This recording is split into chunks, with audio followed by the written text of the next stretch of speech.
Abigail Nyland. And I'm Elijah Lucky. And our project is all about the bear's head mushroom and the fight against epilepsy. So epilepsy it's a very general disease. So it's characterized by anything. It's a disorder that changes the presence of a person. So it can, if it affects their motor skills or their state of consciousness, it's anything like that. Neurologically, it can be an overfiring of neurons, it can be a misfiring, or just an abnormal firing in general. So there's about 3 million Americans that can be diagnosed with epilepsy. 1 in 26 Americans throughout their lifetime can be diagnosed with epilepsy, and 65 million people worldwide.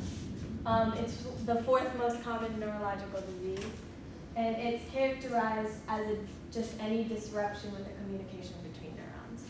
So there's a lot of different types of epilepsy, but it's all characterized into these things called electric storms, which are this overfiring or this disruption in the natural process that goes on, the electrical communication between your brain. So it all goes back to the neuron. There's 3 main parts of a neuron. It's the soma, the axon, and the dendrites.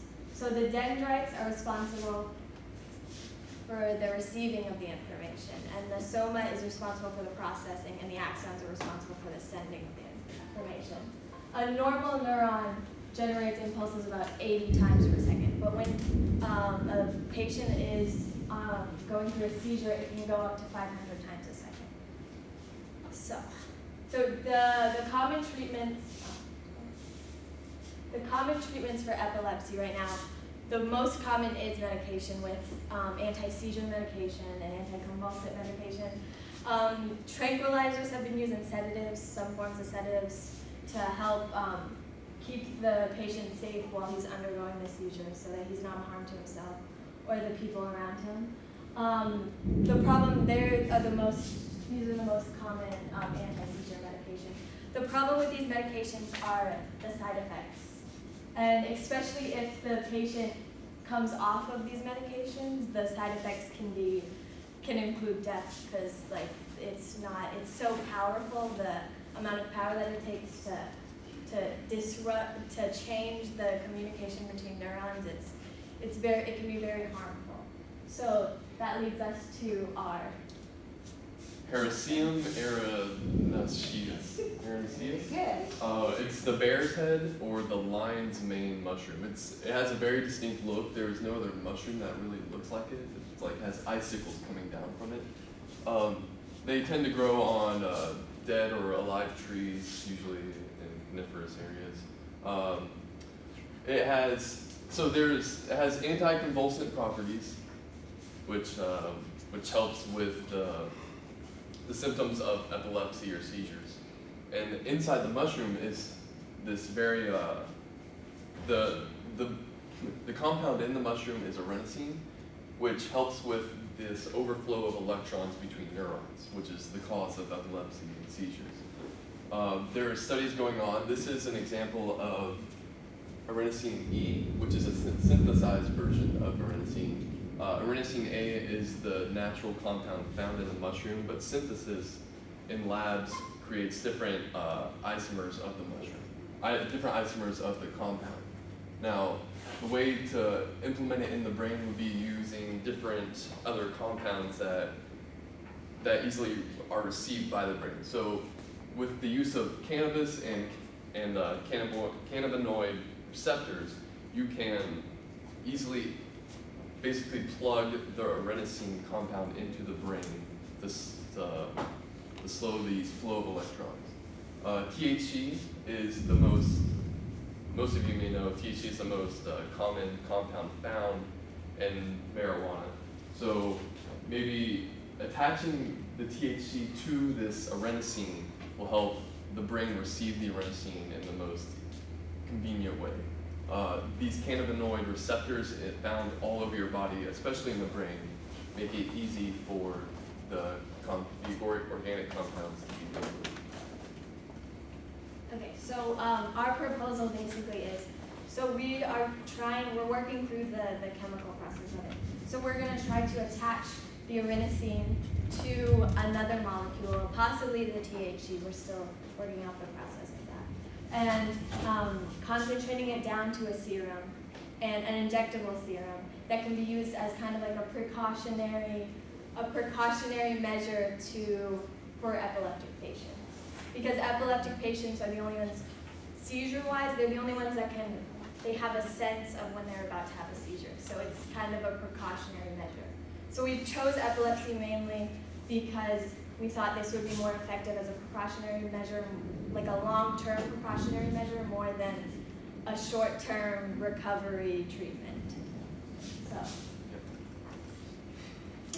All right. Okay. So questions. All right. So what is your? You had a question. Oh, you have a question. Okay, go ahead. What would be like the method that you would use to extract that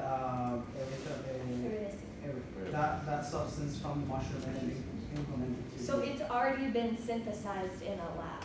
Yeah. So the molecule itself has been already synthesized in a lab. So it would be probably easier to get the synthesized version than get the mushroom and extract it from the mushroom. Yes. Yes. You said you're going to use THC in your process? How are we Yes. going to get that? Colorado. Right? I mean, hey, isn't that? I mean, Colorado. Where else? Where else? It's a process. Yeah. We're still working out all the details about the combining the molecules. That's still hypothetical. Yes.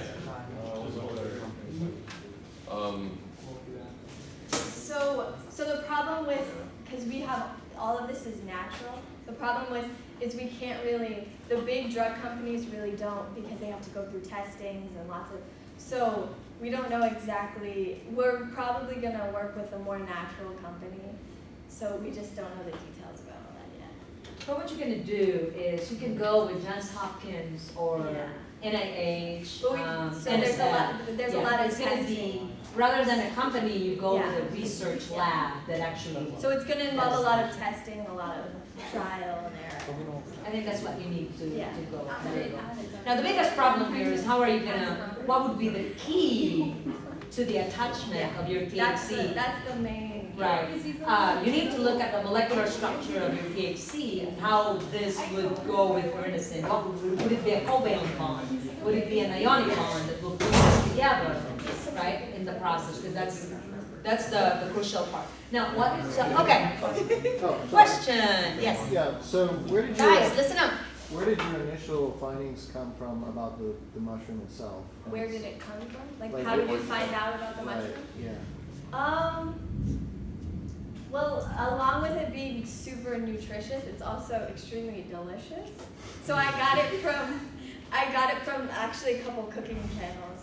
So like that's how I found out about the mushroom initially, and then I did research behind it, and it has these cancer-fighting enzymes along with, like it helps with digestion and immune health, and it's an anticonvulsant. To answer that straight, it was basically in Asia, China. Yeah, it's This a lot is- of Asian cuisine. This has been used. This has been like it's a very common, Yeah. delicacy, right? They eat, and then they have found that people with epilepsy actually has lesser occurrences when they eat this mushroom, and that's how it started. And then the labs were able to now know, okay, is there a chemical actually basis on this, or is it just widow's tale, right? And so they started looking at it and extracting what's in the mushroom, and that's what they got. That there's actually irinosine, which actually has that very strong affinity with the neural network.